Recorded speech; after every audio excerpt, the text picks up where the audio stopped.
A word from the Rebbe on this week's Parshas, Parshas Seitzi. In Parshas Seitzi it says, "Kesiv nebayis chodesh v'sisa ma'ikle gagecha." If you build a new house, make a fence to your roof. And the pasuk finishes off, "Ki yipel hanoifel memena," because the faller might fall. That's the literal translation. What it really means is make a fence because someone might fall down if there's no fence. But the Meforshim ask, why does the pasuk use the term Yipel hanoifel, the faller might fall? It should have said, Ki yipel adam yipel, you might fall. What's pshat? The faller might fall.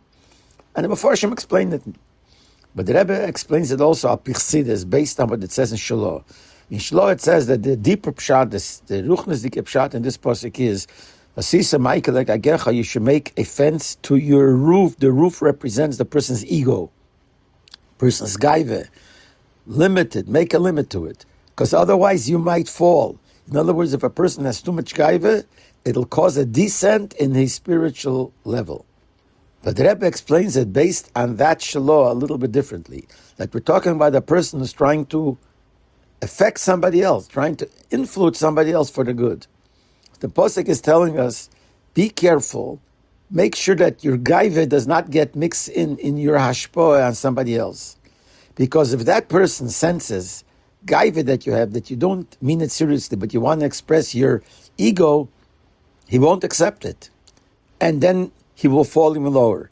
So we're talking about a person that is trying to be influenced by somebody, but be careful with your gaiva.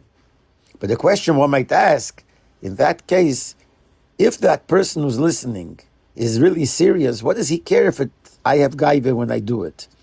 That shows that he is, to begin with, not so interested. Because if he'd be really interested, the fact that I have gaiva shouldn't affect his accepting what I'm saying, if I'm saying the truth.